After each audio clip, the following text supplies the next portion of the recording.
Bear with me 1 second.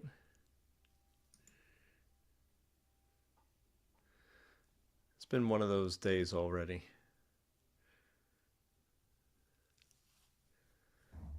Okay, so we are live on YouTube. So if you're here watching with me on YouTube, feel free to type in the chat. I'd be more than happy to answer any questions. Okay, and let me just type it into the YouTube, to the Facebook as well. We are live. Okay, so got that going. All right, so yeah, like I said, if you do have any questions, if you have any concerns, anything that you would like to ask, feel free to type it into the chat either on the live Zoom or on the YouTube chat, because I'd be more than happy to answer any questions that you might have. So what we're going to go over today is some things that you would need to know for the math portion of your exam. Now, this is what I will say to you. I'm not going to be going over actual questions tonight. Because I have a lot of math videos where, as I said, I do go over actual questions. So you could type into my YouTube channel, you could type in basically math, and you'll get like a boatload of different ones where I go through math in a very in-depth manner. Tonight is really just an overview of math, and I answer any questions that you might have. I'm going to really go over some things that you might need to know as far as the math is concerned. So the first thing that I like to do is talk about some of the measurements that you need to know. Okay, Speed Demon said you just passed. Congratulations. That's awesome. That's awesome. So what I'm going to say is this, and if you are on YouTube, please give me a like. Don't forget that. So the first thing that we want to do is this. We want to talk about some measurements that you want to know. So you want to know that 1 acre, okay, equals 43,560 square feet. Okay, so how I remember that is this: 4 old ladies driving 35 in a 60. Okay, so 4 old ladies driving 35 in a 60. Okay, that's how I remember how many acres are in a square foot. So that is the situation there. Again, that is something that you'll need to know. Another thing that you will need to know for the exam is you will need to know some government survey system information. Okay. Now, certain states are going to need different things. What I'm going to tell you is this. I'm going to talk about what you will need generally for most states. Okay. For most states, you just need to know that there are 36 sections in a township, and 1 section equals 1 square mile, and then 1 square mile equals 640 acres. So those are some things that I would say you need to have down, okay, as far as just general overall things that you should know right before you get into the test. So let me ask this: are there any questions, concerns, burning desires about that so far? Again, we're just doing some real skim the tree line kind of math tonight, just going over a couple of concepts. And what I would suggest is, if you want more in-depth versions of what we're talking about as far as math, where I go over actual questions, you could just type in math in my YouTube channel or on the Prep Agent YouTube channel, and you'd be able to find like hours of me doing math. Okay, so any questions on that from either YouTube or from my in-class Zoom? Okay, anybody? Nothing. Perfection.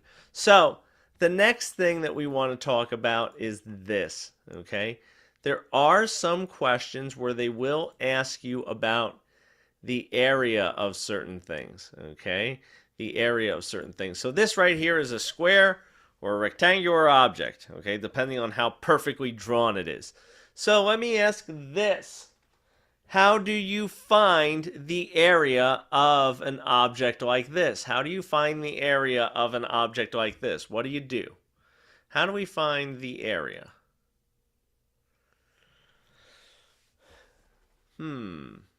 Super difficult. Taking us back, right? So here's what we do. we would multiply the two sides. Okay? Length times width. Okay? Or what we refer to it as in real estate is we would call that depth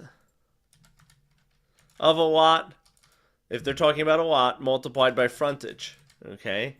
So what happens is this. I'm going to show you what the depth of a lot is and what the frontage is.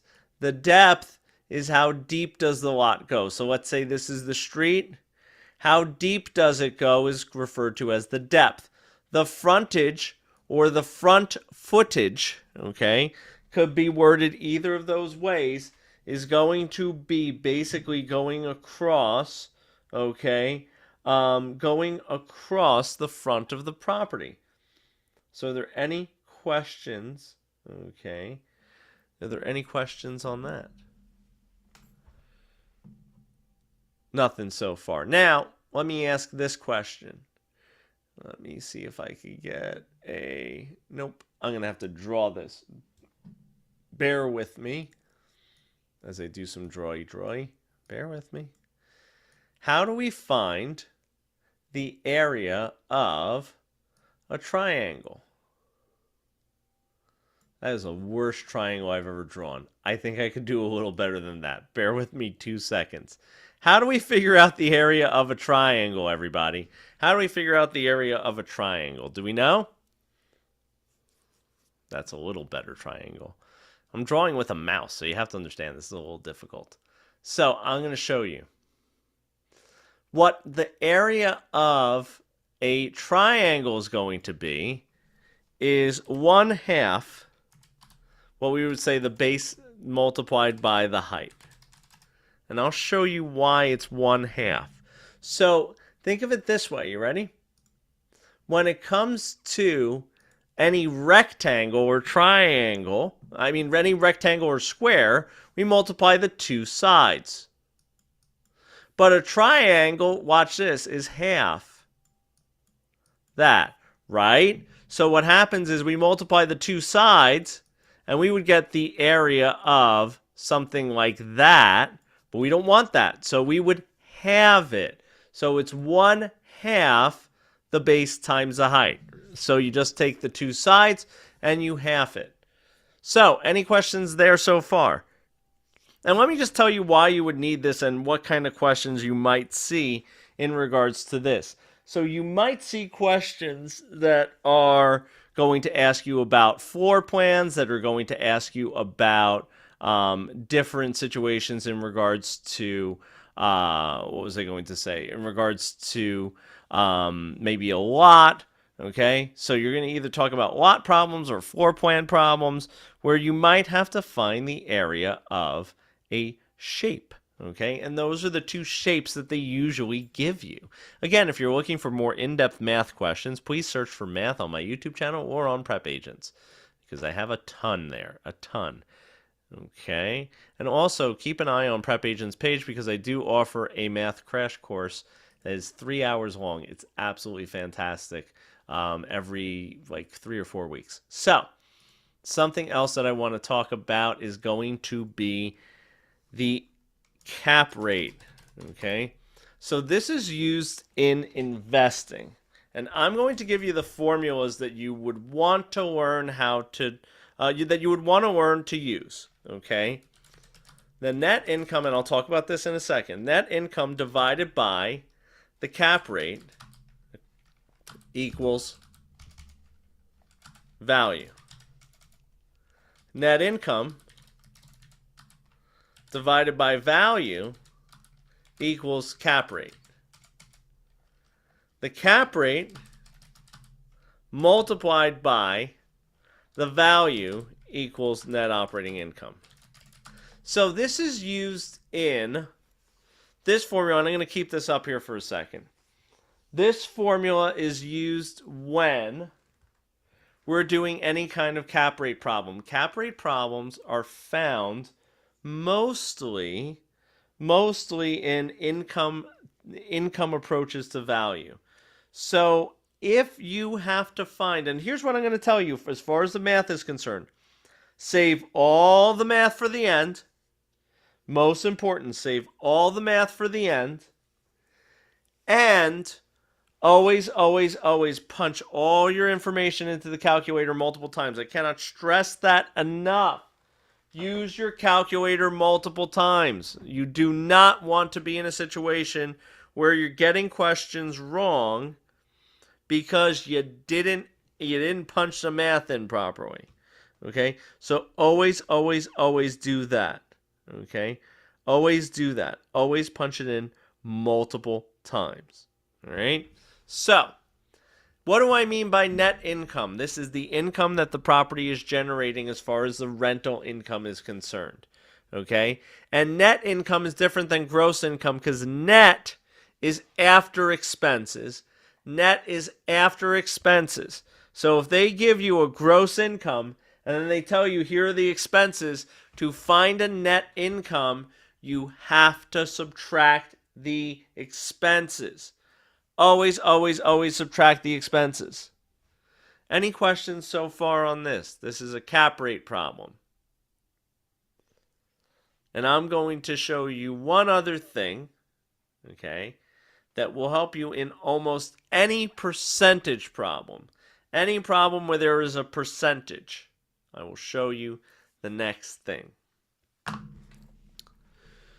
then this will be it for my brief overview of math.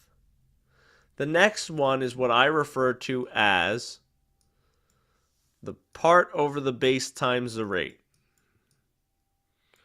So what happens is this is used in any percentage problem.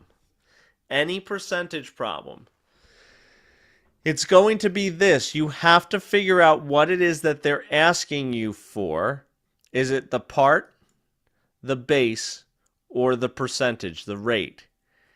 If it is one of those, let's say they're looking for the rate.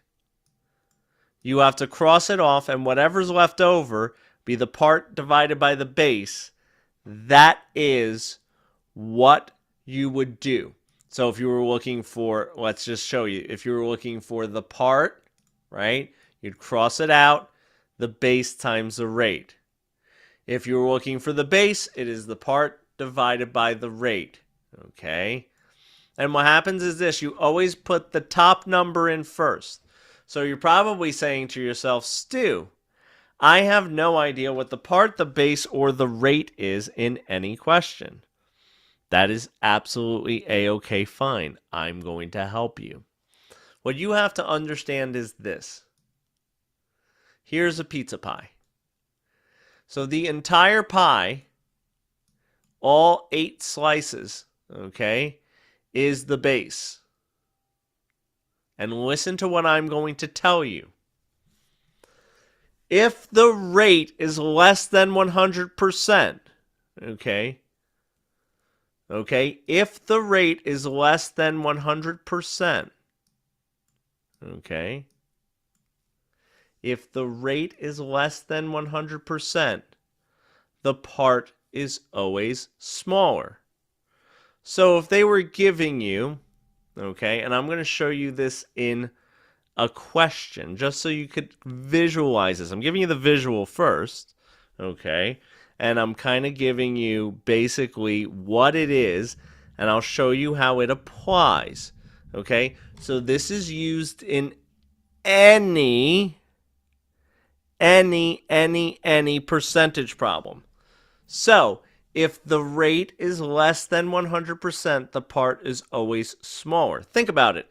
If we're talking about a pizza here with 8 slices, and I said to you, I took 50% of the pie, then I would have taken 4 slices.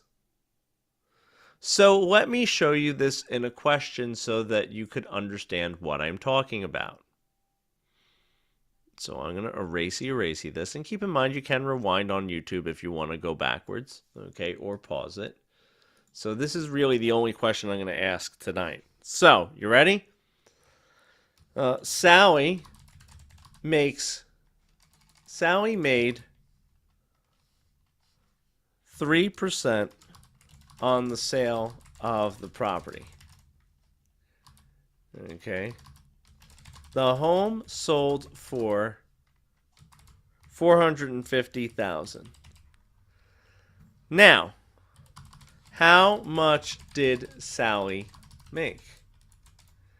So, some of you could probably do this really easily in your head, okay? But I'm going to show you how you apply part over the base times the rate. And you could apply this to any percentage question. So you always know that the percent is the rate. So we know the rate. And we know that it is less than 100%. So we know that the part will be smaller than the base. So what happens is this. You'll have 450,000 and you will have a bunch of answers. The answers are going to be less than 450,000. So the base would go right over here. So we know the base and we know the rate. We are solving for the part. The part would be what she makes.